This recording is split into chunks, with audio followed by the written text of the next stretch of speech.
Malam pemirsa, selamat berjumpa kembali dalam program referensi Anda dalam menentukan calon pemimpin nasional The Candidate. Ya, pemirsa, melalui acara ini Anda dapat melihat sejauh mana visi, integritas, dan juga kompetensi seorang calon presiden. Dan kami juga mengajak Anda untuk mengirimkan SMS siapa calon presiden yang akan Anda pilih pada Pilpres 2009 nanti. Caranya ketik capres, spasi nama capres, dan kirim ke 6876. Dan hasilnya seperti biasa akan kami umumkan pekan depan. Dan pemirsa, saya Vivi Aleda Yahya, kandidat kita malam hari ini adalah seorang purnawirawan yang juga telah mendeklarasikan diri menjadi calon presiden Republik Indonesia untuk 2009. Siapakah dia? Mari kita sambut Kiflan Zain.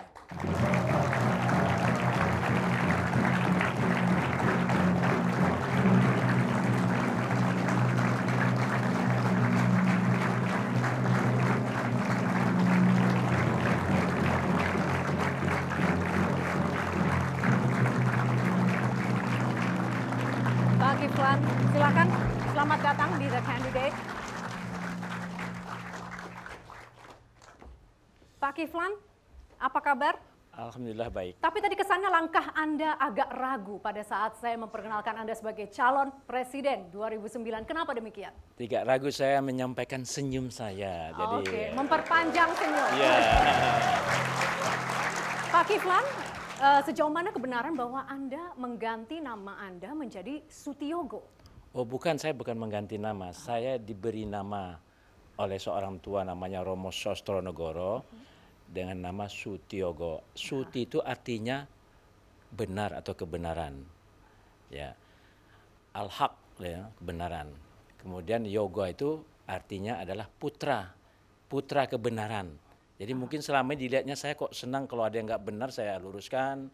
Kalau umpamanya ada saya kritik dan saya lanjutkan itu harus seperti gini. Tapi ada alasan lain nggak di balik itu, di balik pemberian nama Sutiogo? Saya juga nggak tahu. Karena memang selama ini begitu.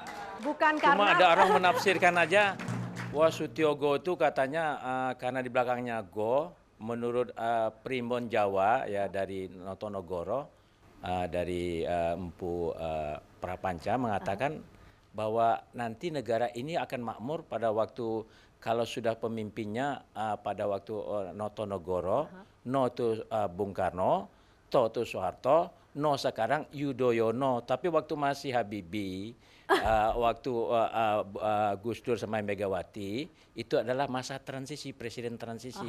Jadi tidak termasuk nama di situ kata-kata orang. Oke, dan kemudian Anda diberi nama Sutiogo. Bukan karena itu, dong? tapi karena saya putra kebenaran. Oke, baik. Dibeli nama saya terima, masa diberi nama langsung saya tolak, nanti kan saya tidak menghormati orang tua. Oke, baik. Iya pemirsa, Anda masih menyaksikan The Candidate, program referensi Anda dalam menentukan calon pemimpin nasional. Dan untuk menguji kompetensi The Candidate kita malam hari ini, kami telah hadirkan para panelis di studio. Dan langsung saja kesempatan pertama, Bung Raffendi.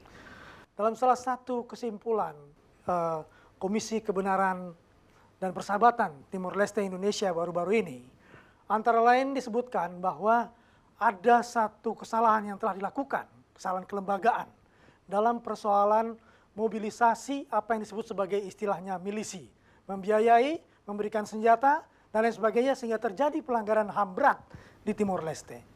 Kalau tidak salah, Pak Kiflan juga mempunyai pengalaman seperti itu. Ketika peristiwa tahun 98, Pak Kiflan menulis sendiri dalam buku menjadi bagian dari apa yang disebut satu upaya untuk menyelamatkan kepresidenan pada saat itu dengan membentuk apa yang disebut sebagai PAM Swakarsa, mobilisasi PAM Swakarsa. Nah, ternyata hal itu menimbulkan rentetan kerusuhan-kerusuhan dan bahkan ada yang sampai kepada apa yang disebut sebagai tuduhan adanya kejahatan terhadap kemanusiaan. Pertanyaannya apa? Pertanyaannya, kalau Pak Kiflan menjadi presiden, apakah Pak Kiflan pertama kali akan mengungkapkan kebenaran itu sesuai dengan nama Pak Kiflan? Jadi saya akan ungkapkan semua apa kejadian-kejadian yang sebenarnya. Bahwa saya terlibat di dalam umpamanya saya melaksanakan kekerasan massa, saya tidak terlibat. Pertama sekali khususnya untuk masalah Timor Timur, itu adalah urusan antara negara. bahwa ada terlibatnya secara institusi kalau dinilai itu adalah masalah negara. Karena memang negara yang waktu saat itu sedang berhadapan misalkan masalah tim-tim. Masalah Pam Swakarsa, saya bukan melanggar hak asasi manusia. Dibentuk dalam rangka untuk menyelamatkan konstitusi. Karena dengan cara itulah ada sidangnya istimewa untuk merubah. Kalau akan presiden tidak disetujui Habib sebagai presiden, ya bagaimana undang-undang dasar dirubah? Yang jelas pada pengalaman di Timor Leste mengakibatkan pelanggaran HAM berat terjadi di situ. Dan itu yang saya kira, apakah Bapak akan kemudian mengungkapkan hal itu demi kebaikan institusi TNI sendiri, bahwa hal itu tidak akan terulang lagi. Pertanyaannya adalah itu, apakah Bapak akan mempertanggungjawabkan hal itu sebagai sebuah upaya pembentukan milisi yang jelas-jelas berakhir atau berujung pada bentuk-bentuk kejahatan berat? Ya, silakan Pak Ya, Kiflan. bukan milisi itu. Karena di dalam Undang-Undang Pertahanan Keamanan tahun 82 ada yang dikatakan sebagian daripada kekuatan masyarakat untuk ikut di dalam upaya pertahanan keamanan. Itu sah menurut undang-undang. Yang saya ingin dengar adalah apakah praktek seperti itu perlu dicegah atau tidak dan harus dibongkar siapa yang bertanggung jawab. Tidak perlu dicegah kalau itu memang keinginan rakyat membela negara, membela konstitusi, monggo. Saya tidak akan katakan itu salah. Kalau sesuai undang-undang boleh mengatakan upaya pertahanan keamanan negara, ya silakan. Kalau nanti rakyat membela negara, membela konstitusi, kemudian dipersalahkan, berarti yang akan menyerang MPR itu adalah salah. Sangat tidak bisa diterima Pak Kiflan. Kenapa Anda tidak bisa menerima? Tugas pengamanan bukan tugas Pam Swakarsa. Tugas pengamanan hal seperti itu adalah tugas kepolisian. Bahkan juga bukan tugas TNI. TNI bisa diperbantukan atas permintaan kepolisian. Tapi ini yang terjadi adalah mobilisasi sebuah kekuatan sipil yang pada akhirnya dan terbukti menjadi sebuah mesin yang bisa melakukan kejahatan-kejahatan sampai pada salah kejahatan terhadap Walaupun pada kemanusiaan. saat itu Bung Kiflan, Pak Kiflan bukan Bang Kip ya, sorry ya. Ya. Pak Kiflan hanya mengikuti perintah. Kalau seperti itu bagaimana? Saya kira Perintah, ya. perintah itu bukan sebuah pembenaran untuk melakukan kejahatan. Tidak, itu bukan kejahatan. Saya bela. Tanpa itu tidak akan ada pemerintahan sekarang. Oke, baik. Silakan, Anda puas? Dan itu undang-undang. Bahwa rakyat boleh untuk mengorganisirnya sendiri dan dipimpin siapa? Undang-undang menyebutkan dipimpin oleh ABRI. Iya, sekarang saya persilakan Mbak Afi. Ya, nah kalau kita melihat antara pusat dengan daerah ini seringkali kurang terkoordinasi dengan baik sehingga ekonomi di daerah pertumbuhannya itu belum sesignifikan yang diharapkan dengan adanya otonomi daerah. Nah ini Bapak melihatnya atau kalau Bapak jadi presiden apa yang bisa dilakukan supaya daerah dengan pusat ini ekonominya bisa terintegrasi. Misalnya saja saya kasih contoh, pendidikan anggaran diberikan pada daerah, tetapi nanti pada implementasinya itu masing-masing daerah punya polisi sendiri. Ada yang gratis, ada yang nggak gratis. Kesehatan juga demikian. Dan yang berikutnya adalah pengetasan kesempatan kerja. Ini seringkali juga tidak selalu bertentangan antara pusat dengan daerah. Nah, bagaimana mengkoordinasikan otonomi daerah dengan undang-undang yang terlalu memberikan kewenangan terlalu besar yang akhirnya pemerintah pusat tidak punya tangan untuk bisa melakukan satu intervensi di daerah. Ya.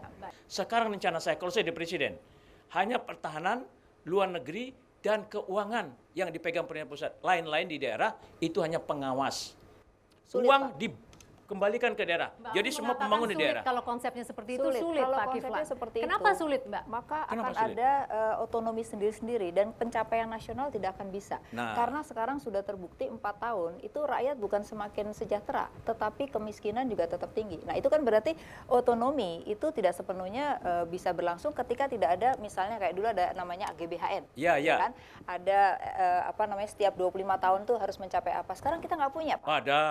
Ibu harus baca. Enggak, itu Ada PJP. undang-undang Ya, mengenai bukan, pembangunan jangka panjang, jangka sedang 5 Tapi tahun kalau ada. Bapak lihat PJP itu isinya adalah 5 tahun saja. Tapi Ya. 25 tahun itu ada tinggal landas seperti zaman dulu ya. Saya melihat malah dulu itu lebih jelas semua orang itu bisa tahu kemana arahnya. Ada 20 Sekarang- tahun, undang-undang tentang jangka panjang Iya, ada Bu. saya Baca tahu. undang-undang Beda ya, Bu. Bu. Ada, Berbeda. tetapi kalau Bapak baca, Ya, ya. isinya itu kompilasi daripada departemen, Ya. bukan isinya terkait dengan pencapaian tujuan. Nah, Ya. itu yang mungkin Bapak bagaimana gitu loh. Maksud saya bukan ya, bukan ya. yang ada sekarang gitu. Jadi sekarang kalau nggak lancar umpamanya pemerintah itu kan masih ada tarik-menarik antara pemerintah pusat dan daerah. Sekarang tidak. Saya perintahkan daerah sehingga semua nanti untuk barter, untuk masalah tender-tender semua ke daerah sehingga tidak pusat ini rame. Saya balik karena saya cuma pegang pertahanan keamanan, luar negeri, dan saya pegang itu moneter dan keuangan. Mbak Lainnya Afi, semua apakah daerah. konsep yang ditawarkan Pak Kiflan cukup Iya. atau Jadi jangan dikatakan cukup bahwa untuk- karena sekarang ini, cukup karena tarik sebagai menarik. modal untuk menjadi presiden 2009? Itu terlalu sederhana di dalam implementasi. Berarti tidak akan berhasil tidak maksudnya? berhasil, sangat Oke, sulit. baik. sangat Kalau sulit. saya megang pasti berhasil. Oke, Karena baik. ketegasan saya. Iya, pemirsa tetaplah Berikan bersama daerah kami. pembangunan. The Candidate Berikan daerah segera pembangunan. Jangan di kembali. pusat.